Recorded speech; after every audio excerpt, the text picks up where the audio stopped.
Olá pessoal, tudo bem? Tudo certo por aí? Você já ouviu falar no paradoxo de Epicuro? Um paradoxo interessante para a gente discutir e observar. Ele diz assim: será que Deus quer prevenir o mal, mas não consegue? Então ele não é onipotente? Deus é capaz, mas não está disposto a fazer isso? Então ele é maldoso? Ele é capaz e está disposto a fazer, mas não faz? Então ele é mau? De onde vem o mal? Deus é capaz ou não está disposto a fazer isso? Então, por que chamá-lo de Deus? Mas se Deus cuidasse de todas as coisas, não haveria nada de mal ou mal no mundo. Porém, dizer que tudo está cheio de maldade, e se ele cuida de alguns, por que cuida de uns e de outros não? Na verdade, ou ele quer e pode cuidar de tudo, ou ele quer e não pode, ou pode, mas não quer, ou não quer nem pode. Portanto, Deus não se importa com as coisas do mundo. Mas se ele não se preocupa com nada e não há obra ou efeito nele, ninguém poderá dizer de onde ele aprende que Deus existe. Se ele realmente não se torna evidente por si mesmo, nem pode ser aprendido por qualquer um de seus feitos. Consequentemente, é também por isso que a questão de saber se Deus existe é ilusória.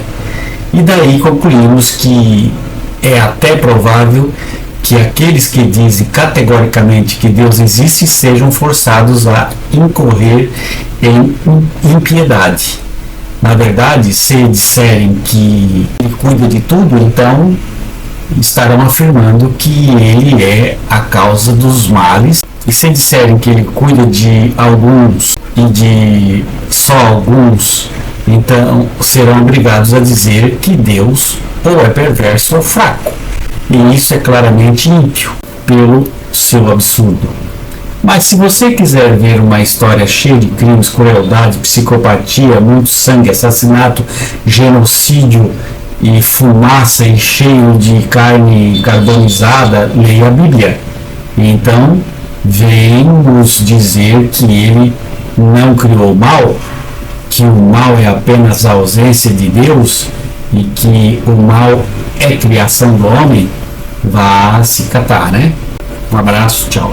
Porque está escrito, recairia sobre nós uma culpa muito mais grave do que a original e a de quebrar alguns dos mandamentos, pois teríamos assassinado Deus. Sétimo, mas não há motivo para nos preocuparmos. Se seu filho for o mesmo Deus, ele não pode morrer, porque Deus é imortal. Então ele não terá morrido pela humanidade. Tudo terá sido apenas uma pantomima risível. Terceiro, não é justo você mandar seu filho morrer se você sabe de antemão que ele vai morrer. Quarto, é absurdo fingir que para perdoar alguém é preciso sacrificar o seu próprio filho.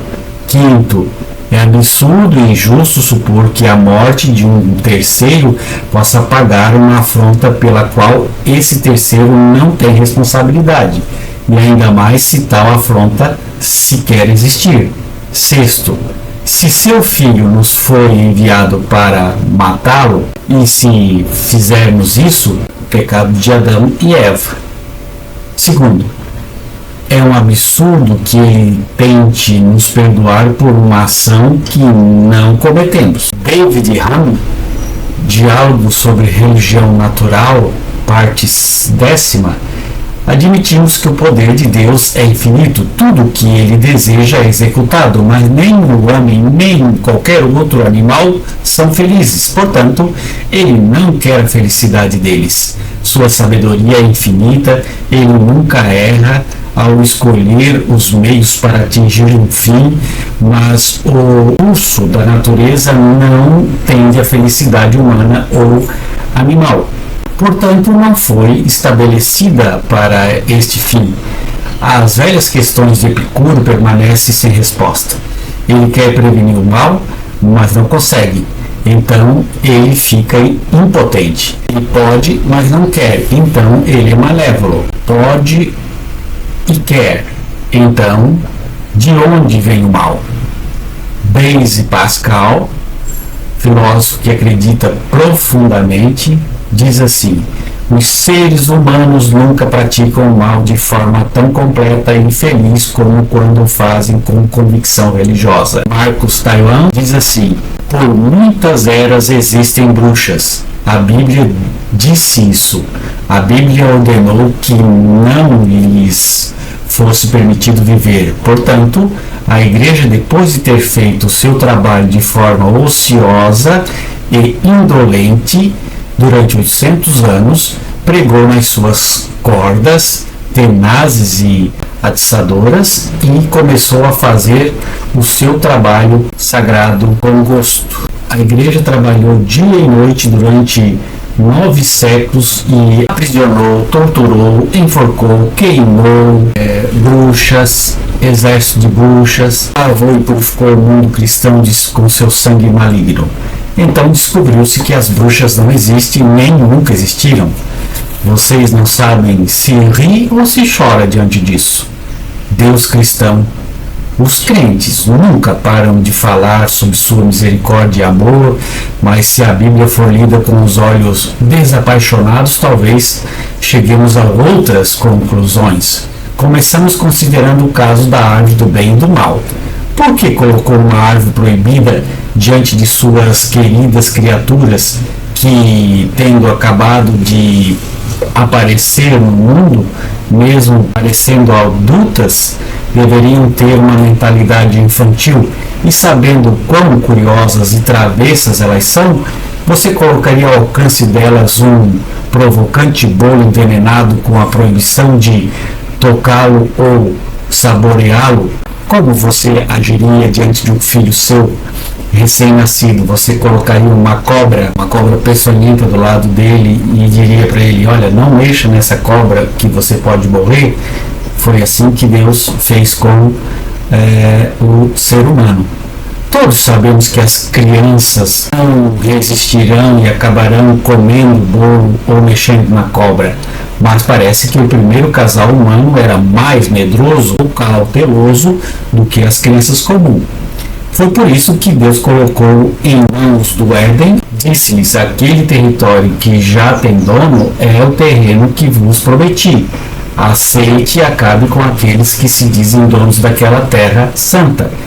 E ele fez isso sabendo que, pelo resto dos séculos, sua cidade favorita teria que travar uma guerra eterna com os proprietários originais daquele pedaço de terra árida.